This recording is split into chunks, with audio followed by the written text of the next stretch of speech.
made the Skyward Harp from Genshin Impact. This bow is primarily made of EVA foam from Lumen's workshop. The handle was made from PVC pipe, and there was a little bit of wiring to help with holding the feathers in place. This bow was a big challenge with some strange shapes in it. I used a little bit of help from Pepakura files just to get some of the really difficult curves, but it was definitely a fun experience. I had the pleasure of using these cos tools. They were sent to me by the team at Cos Tools so I could try them out and show you how to use them. And let's get started. So I downloaded an in-game model of the bow and I transferred that into Pepakura Designer 4. This software can turn a 3D model into a paper pattern. It does take a lot of tweaking and probably needs a whole video by itself to be explained. I'm going to leave a link down below to a video that Wayne's Workshop has done, which is excellent at explaining how to do this.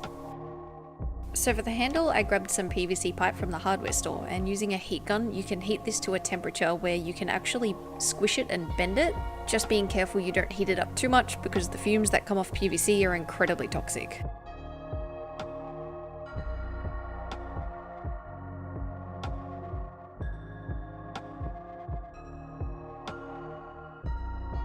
I did put together some of the Pepakura pattern just so I could get a better understanding of what angled cuts I would need to do to join pieces together.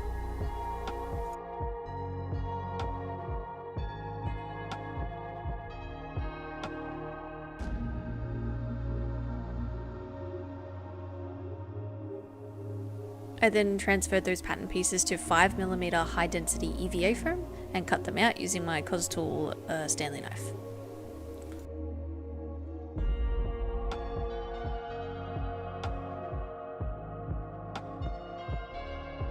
Every now and then I'd have to put down my knife, double check which angle I was about to cut that bevel on, just to make sure I got it right. I also made sure to transfer any of the labeling or registrations from the patterns to the foam.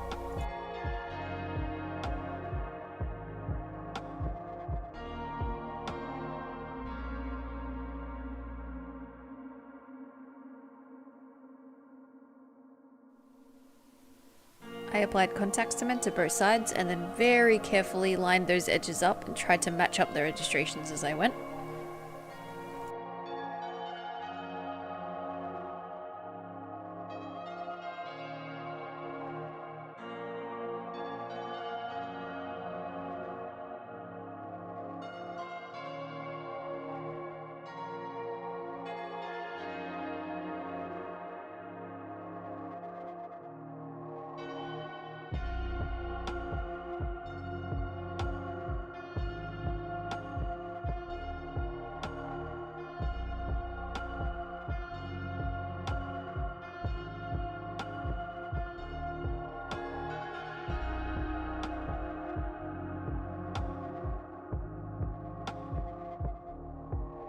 Using those constructed pieces, I was able to create ends by just tracing the inner circle, cutting that out, and then gluing that in.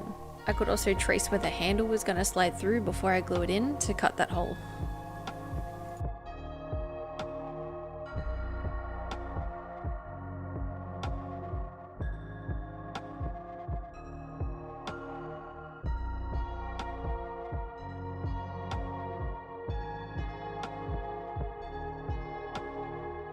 Once I glued those on, the handle bit was finished.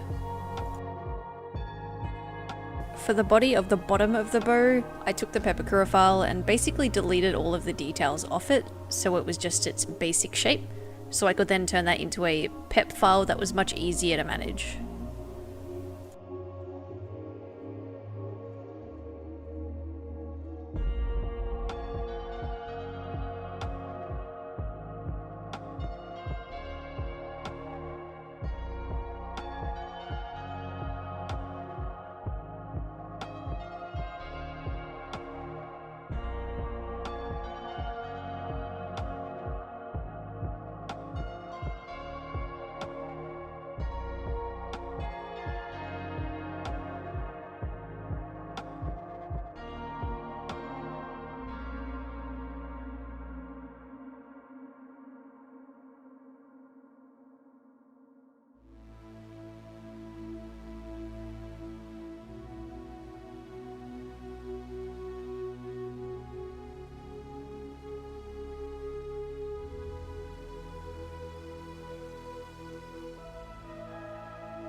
The neck piece for the top of this bow was definitely a headache.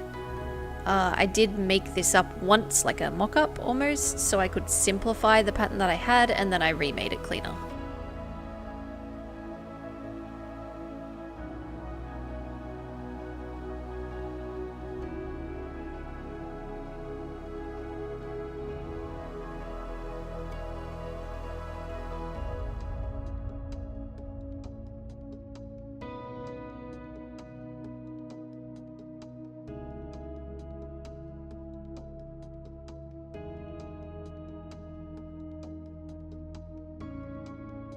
So I started the top section of this bow by cutting the very, very basic outline shape first, knowing I was going to layer about 4 layers on top of it.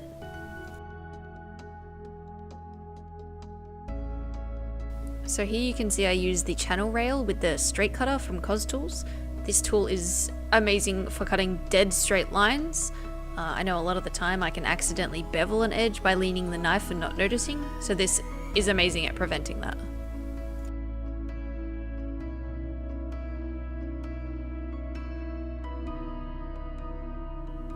To get the perfect size circle, I traced the pattern, figured out the diameter by using a compass, and then cut that out in foam. To cut out those circles, I used the Cos Tools circle cutter. This is probably my favorite tool of their entire line. It uses a tiny blade and a spinning motion and can cut perfect circles out of any thickness of foam. Next up was dissecting the puzzle that was the upper part of this bow. So I decided to go with 4 layers. I traced out what I could see, and then basically started labeling the pattern for which layer belonged to which section.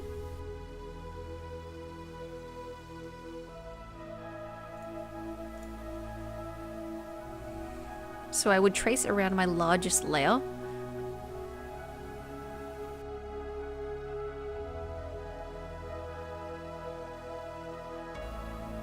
I would then take the pattern off, cut out every section that had number 2 written on it to delete that layer, and then trace around it again.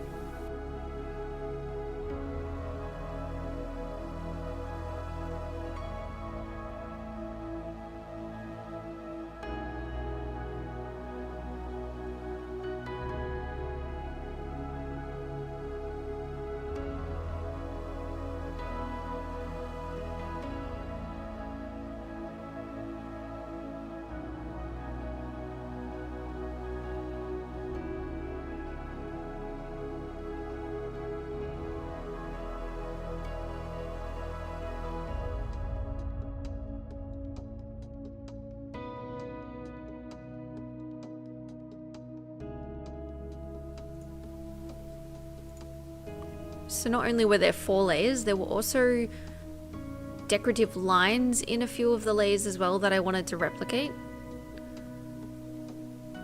So I would cut along that line on the pattern and trace that line onto my foam piece.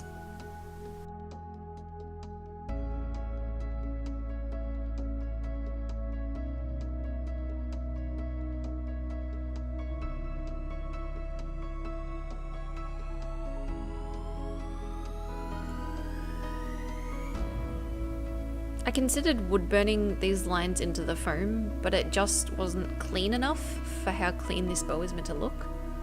So I cut along those lines where I wanted the detail and actually split the pieces in 2 so I could Dremel off the sharp edge and then glue them back together.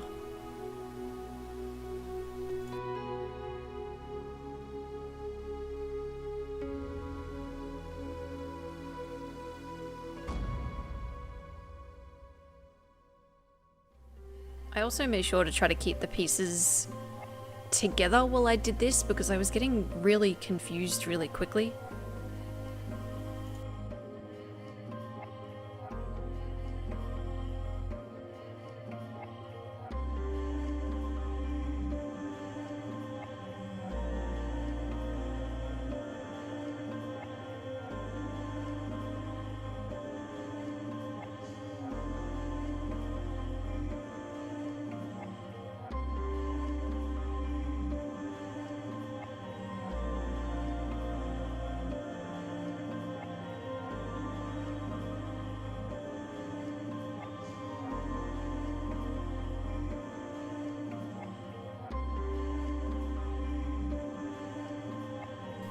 I then traced around where each piece would layer on top of the last piece, so I could apply glue just to the very edge.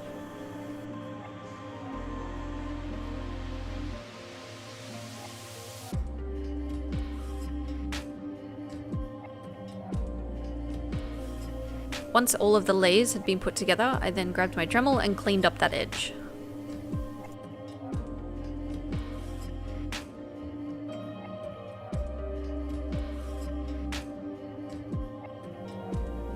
For the details on the base of the bow, I pretty much used the same method, except I started off with our old school masking tape pattern method to create the layer pattern.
I recommend always mapping out where your contact cement or adhesive has to be. If you can avoid having exposed contact cement, your surfaces will look a lot cleaner in the end.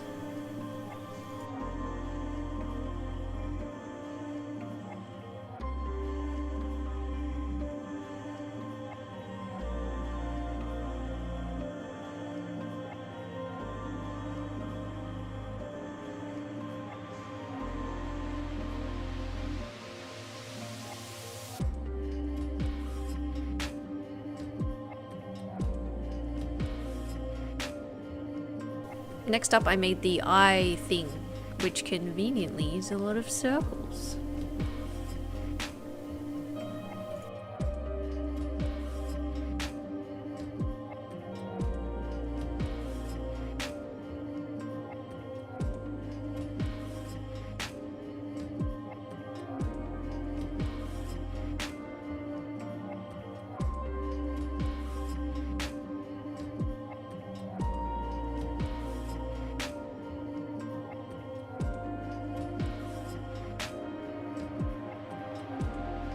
To create a ring, I would just cut out a larger circle, resize the circle cutter, and then cut out a smaller circle inside that circle, and as long as you align the center, you end up with a perfectly clean ring.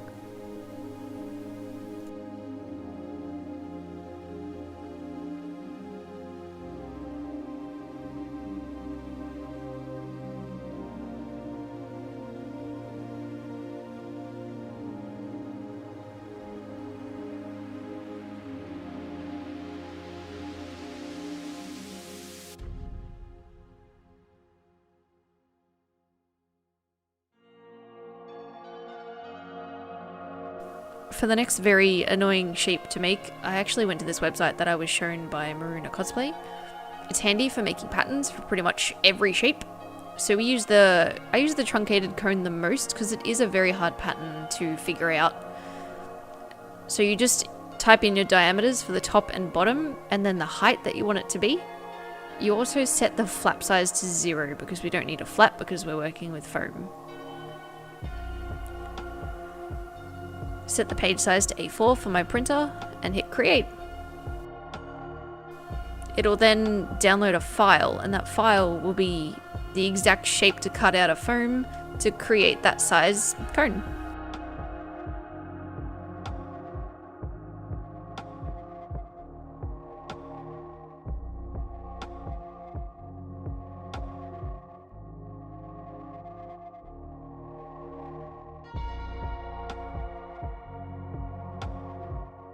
You also have to keep in mind beveling the edge so you're able to stick the cone down on a flat surface.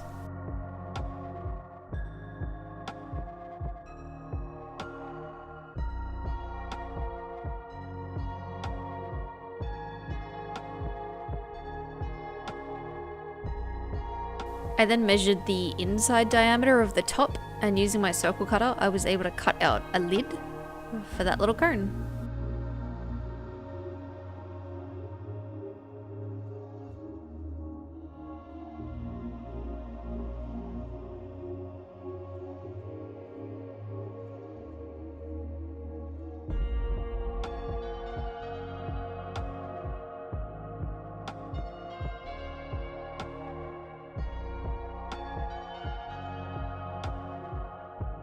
I then just glued all these various pieces together and it was finished.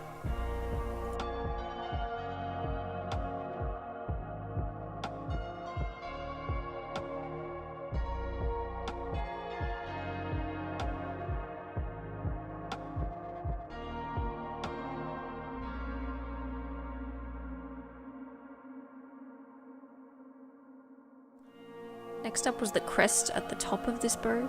I took my simplified Pepakura file that I had edited, cut out all of the pieces, and kind of just hoped that it would work once it came together.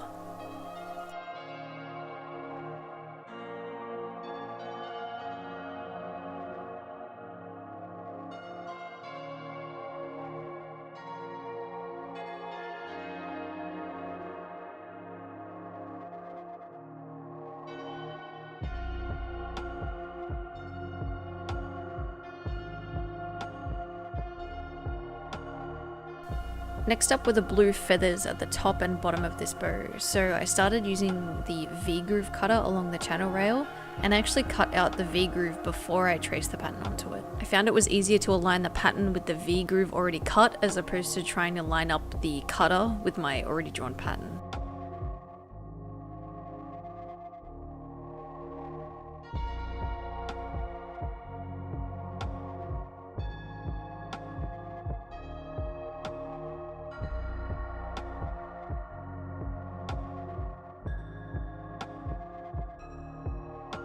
I applied contact cement to the V-groove, and while that dried, I measured out a piece of wire to create the stem of the feather.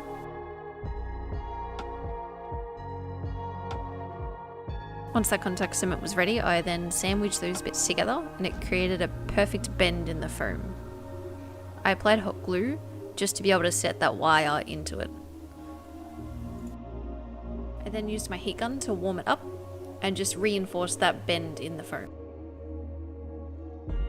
I primed the entire bow with Plasti-Dip. I think I did about 4 layers to the bow and 2 layers to each feather.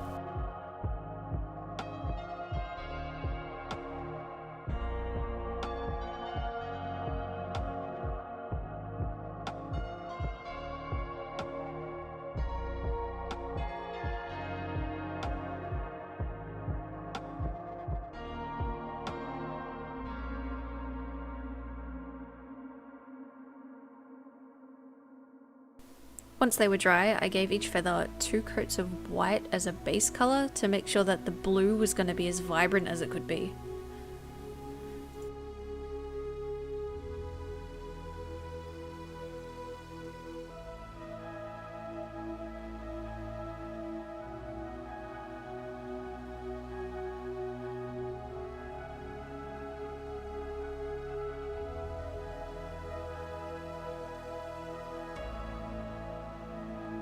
So I hand painted on 3 coats of acrylic brush on gold, just so I didn't have to do as many coats of airbrush gold.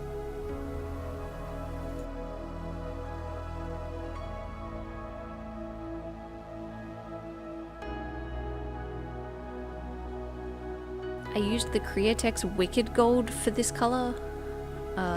It's basically my go-to gold for any weapon, prop or costume.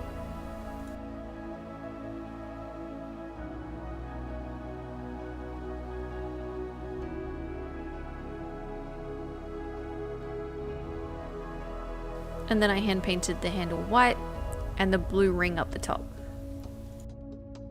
For For the bowstrings, I cut up some cord, applied super glue to the very tip, drilled a hole, and then just slid those in.